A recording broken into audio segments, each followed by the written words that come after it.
2023 में कई महत्वपूर्ण राज्यों के विधानसभा चुनाव हैं, जिसमें से राजस्थान, मध्य प्रदेश, छत्तीसगढ़, तेलंगाना और कर्नाटक बहुत अहम है। इन सभी राज्यों में बीएसपी की जो गतिविधियां हैं वो भी पहले से ज़्यादा तेज़ हो चली हैं और बसपा इन राज्यों में हमेशा अपने विधायक जिताती रही है। मध्य प्रदेश, राजस्थान, छत्तीसगढ़ में बसपा का स्वर्णिम इतिहास रहा है, जहां बसपा ने सांसद भी जिताए हैं। मध्य प्रदेश में तो एक बार 11 विधायक भी बसपा जिता चुकी है। मेरे साथ रामजी गौतम साहब हैं, राज्यसभा के सांसद हैं, प्रभारी हैं। सर, क्या तैयारियां हैं चुनावी राज्यों में, और साहब कांशीराम की जयंती की भी क्या तैयारियां चल रही हैं?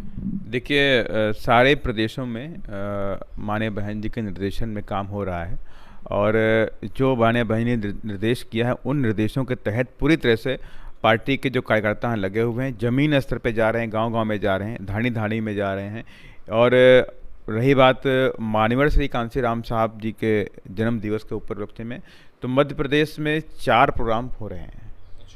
बड़े प्रोग्राम किए जा रहे हैं, जैसे कि ग्वालियर में फूलबाग मैदान में होगा, एक प्रोग्राम रीवा में होगा और एक प्रोग्राम उज्जैन में होगा और एक प्रोग्राम भोपाल के पास में सीहोर जिला पड़ता है, वहाँ पर होगा। तो इन चारों प्रोग्रामों में बड़े बड़े प्रोग्राम हो रहे हैं, तो साफ है कि हम तैयारी की तरफ बढ़ चुके हैं, हम चुनाव की तरफ बढ़ चुके हैं और बहुत ही अच्छे और चौंकाने वाले रिजल्ट बहुजन समाज पार्टी इन प्रदेशों में देने वाली है। सर, तेलंगाना के बारे में बात करना चाहेंगे। वहाँ पे यात्रा चल रही है, बहुजन राज्य अधिकार यात्रा। पूर्व IPS doctor R S Praveen Kumar साहब निकाल रहे हैं, बहुत से सवाल उठा रहे हैं वो केसीआर सरकार पे। तो क्या लग रहा है आपको, कुछ हो पाएगा? नया राज्य है बसपा के लिए। हाँ, बिल्कुल होगा और एक नया रिवोल्यूशन वहाँ पर हमें देखने को मिल रहा है दोनों स्टेटों में। इवन आंध्र प्रदेश में उसका जो एडजॉइनिंग पार्ट था, पहले आंध्र प्रदेश से निकल के बना है नया प्रदेश तेलंगाना। तो दोनों प्रदेशों में बहुत तेज़ी से पार्टी राइजिंग कर रही है। इवन वहाँ के जो लोकल मीडिया है वो भी इस बात पे एग्री है कि आज बीएसपी बहुत तेज़ी के साथ में साउथ इंडिया में अगर दिखाई पड़ रही है तो तेलंगाना और आंध्र में दिखाई पड़ रही है। और कई सारे बड़े बड़े फेसेस जो हैं बहुजन समाज पार्टी के लिए बड़ा पॉजिटिव है और वो ज्वाइन कर रहे हैं। अभी हाल ही में उधर के प्रताप गौड़ हैं, जो ओबीसी कम्युनिटी के गौड़ कम्युनिटी से आते हैं, उनके बेटे ने पार्टी को ज्वाइन किया, विशाल गौड़ ने ज्वाइन किया है और कई सारे और बड़े बड़े लोगों ने पार्टी को ज्वाइन भी किया है। कई सारे जो दूसरी पार्टी में कार्यकर्ता के रूप में काम कर रहे थे या बहुत सारे लोग जो दलित समाज से थे, जो ओबीसी समाज से थे, उन लोगों ने बहुजन समाज पार्टी को ज्वाइन करने का काम किया है। वहाँ पर भी काम बहुत तेज़ी से चल रहा है। विधानसभा स्तर पर समीक्षा की जा रही है, यात्रा चलाई जा रही है, गाँव-गाँव में कैडर कैंप किए जा रहे हैं और polling booth committee, sector committee का जो निर्माण कार्य है वो तेज़ी से चल रहा है। इस तरह से काम पूरे वहाँ पे चलाए जा रहे हैं। सर, मध्य प्रदेश, राजस्थान में भी कुछ नेता शामिल हुए हैं शायद। हाँ, अभी राजस्थान में समाजवादी पार्टी के जो प्रदेश अध्यक्ष लंबे समय से थे, मुकेश यादव जी, उन्होंने पार्टी को ज्वाइन किया है और कई और लोग भी बहुत जल्द आपके सामने दिखाई पड़ेंगे कि कई प्रोमिनेंट चेहरे जो राजस्थान के हैं वो बहुजन समाज पार्टी को ज्वाइन करने जा रहे हैं। और साथ ही मध्य प्रदेश में भी पूर्व विधायक बलबीर टंडोतिया जी थे, उन्होंने बहुजन समाज पार्टी को ज्वाइन किया और साथ ही कई और लोग भी वहाँ पे जल्द ही पार्टी में ज्वाइन करने जा रहे हैं। तो इस तरह से देखिए, जब माहौल बनता है पॉजिटिव तभी लोग आते हैं और पूरी तरह से हमारे कार्यकर्ताओं ने, हमारे पार्टी के जो लीडर हैं उन लोगों ने बड़ी मेहनत की है और गांव-गांव मीटिंगें करते हैं। तो इसको लेकर के लोगों को लगने लगा है कि आज बहुजन समाज पार्टी एक बड़ी ताकत बनकर मध्य प्रदेश में हो, चाहे राजस्थान में हो, चाहे वो छत्तीसगढ़ में हो, चाहे वो तेलंगाना में, उभरने वाली है। देखिए 100% बहुत ही अच्छा रिजल्ट आने वाला है। सर, कुछ सभाएं हुई हैं भोपाल में, ओबीसी महासभा है, भीम आर्मी है, ये सब लोग मिलकर भी ताकत लगा रहे हैं। तो आपके सामने ही खड़े होंगे चुनाव में ये चुनाव से पहले कई सारे संगठन एक्टिव होते हैं और उनका मकसद होता है कि एक टारगेट लेकर के किसको नुकसान करना है और किसको फ़ायदा कराना है। पर्टिकुलर पार्टी को नुकसान करना है और किसी के इशारे पे, थर्ड पार्टी के इशारे पर उनसे पैसे लेकर के किसी और को फ़ायदा कराना। तो इस तरह के संगठन देखिए पूरे देश में चलते हैं, तो उनसे हमें घबराने की ज़रूरत नहीं है। देखिए, वो उनका जो क्रिएशन कैसे हुआ ये सब लोग आप जानते हैं। एक क्रिएशन होना अलग है कि सोशल मीडिया से क्रिएशन हो गया, सोशल मीडिया की हवा में चल पड़े, तो ऐसे बहुत सी पार्टियां बनी और बहुत सी पार्टियां चली गईं। लेकिन मैं आपको बताना चाहता हूं कि बहुजन समाज पार्टी के पीछे त्याग, तपस्या, बलिदान, संघर्ष है और एक का नहीं है। मान्यवर श्री कांशीराम साहब ने पूरा जीवन लगाया है, मान्या बहन जी ने पूरा जीवन लगाया है और उनके साथ में हजारों की संख्या में कार्यकर्ताओं ने पूरा जीवन लगाया है। तब जाकर के ये नीला झंडा, हाथी निशान, जो आज की डेट में दलितों के लिए, पिछड़ों के लिए, आदिवासियों के लिए मान, सम्मान और स्वाभिमान है, उनकी ताकत है। पूरी ताकत के साथ में पहले भी था और आज भी था।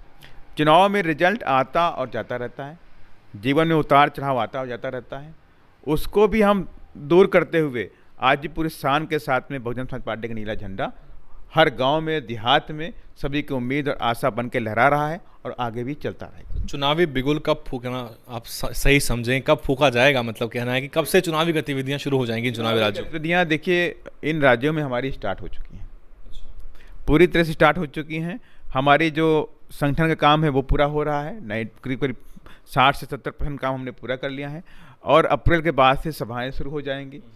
बाकी सभाएं कंटिन्यूस चल रही हैं, विधानसभाई सभाएं चल रही हैं, ज्वाइनिंग सभाएं चल रही हैं, ये सारे काम चल रहे हैं। देखिए तो सब हमने तो चुनाव को मूड को देखते हुए चुनावी मूड में ही स्टार्ट कर दिया, चलना शुरू कर दिया है, तो उसी के तहत ज्वाइनिंग कराई जा रही है।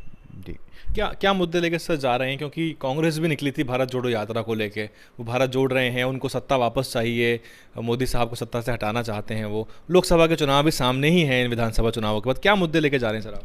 देखिए कांग्रेस की विचारधारा अलग है और बीजेपी की विचारधारा अलग है, बहुजन समाज पार्टी की विचारधारा अलग है। बाबा साहब ने कहा था कि सत्ता की चाबी चाहिए, और सत्ता की चाबी किस लिए चाहिए? अगर हम बात करें सत्ता की चाबी के बिना आज हमारे संवैधानिक अधिकारों पर हमला होता है। अगर सत्ता की चाबी हमारे पास नहीं होगी तो जिस तरह से हमारे संवैधानिक अधिकारों पर हमला किया गया, हमारे संविधान पे हमला किया जा रहा है, हमारे आरक्षण पे हमला किया जाता है, हमारी एजुकेशन पे हमला किया जाता है, हमारे लोगों की नौकरियों पे हमले किए जा रहे हैं, तो इनको सबको कौन बचाएगा? इनको सबको कौन रिटेन करेगा? कौन रोकेगा? एकमात्र पार्टी बहुजन समाज पार्टी। हमको सत्ता चाहिए अपने संविधान को बचाने के लिए, संवैधानिक अधिकारों को बचाने के लिए, इस देश में दलितों, गरीबों, पिछड़ों, आदिवासियों को इस देश के अंदर सामाजिक न्याय, आर्थिक न्याय देने के लिए, सामाजिक परिवर्तन करने के लिए हमको सत्ता चाहिए। तो इसके लिए हम सत्ता के लिए प्रयास कर रहे हैं। और ये जो पार्टियां आपस में लड़ रही हैं, बीजेपी हो या कांग्रेस हो, इनकी सोच देखिए अलग है। इनको हटाना है तो इनके बिजनेसमैन अपनी जेब में रखना है, इनको हटाना है तो उनके बिजनेसमैन अपने जेब में रखना है, तो इनका तो काम अलग है। देखिए अभी आपके दिल्ली में सरकार एक आई, उसने कहा हम करप्शन को लेके ऐसा लोकायुक्त बनाएंगे, लोकपाल विधेयक लेकर के आएंगे और ये करेंगे वो करेंगे। अब क्या हो रहा है? अब उन्हीं के यहाँ तक कि उनके जो डिप्टी सीएम तक करप्शन की वजह से जेल में जाते हैं। मतलब कि लिक्वर घोटाला करते हैं, पता नहीं कौन कौन सी चीज़ें बाहर निकल के आ रही। तो आज जनता बड़ी दुखी है। उनको लगता है कि इस देश के अंदर कोई एकमात्र पार्टी है जो सबसे ईमानदार पार्टी है, एकमात्र नेता सबसे ईमानदार नेता है तो आदरणीय बहन कुमारी मायावती जी। एकमात्र ईमानदार पार्टी है बहुजन समाज पार्टी। आप बता दीजिए कहीं भी कोई एलिगेशन लगाए गए, बहुत सारे लगाए गए, ताज कॉरिडोर से लेकर के आय से अधिक संपत्ति से लेकर के सारे मुकदमे लगाए गए, लेकिन क्या हुआ? सारे के सारे जीते हम लोगों ने। आदरणीय बहन जी का विश्वास था कि हमने कोई गलत काम किया ही नहीं लाइफ में, तो हमें कैसे होगा? तो आदरणीय बहन जी के विश्वास पे सब बातें आई और बहन जी पूरी तरह से निर्दोष साबित हुई, पूरी तरह से पाक साफ साबित हुई और विरोधियों के मुंह पर तमाचा मारा। तो सपा आरएलडी गठबंधन जो है वो आपको राजस्थान में भी देखने को मिलेगा। आरएलडी के पास वहाँ पे एक विधायक है जो कि मंत्री भी हैं कांग्रेस की सरकार में, तो कांग्रेस हो सकता है कि तीनों को साथ ही ले ले, क्योंकि आरएलडी का मंत्री कांग्रेस सरकार में मंत्री है। देखिए मैंने पहले कहा था कि इस तरह के जो संगठन उभरते हैं या पार्टियां उभरती हैं, उनका एक फोकस होता है, टारगेट होता है कि किसको फ़ायदा कराना है, किसको नुकसान करना और कहाँ से क्या लेना है। तो इनका सब पहले से जुगलबंदी देखिए, इनको अलग अलग शो करना अलग है। देखिए इनका पूरा पूरा फिक्स है, उनका मकसद कुछ और है।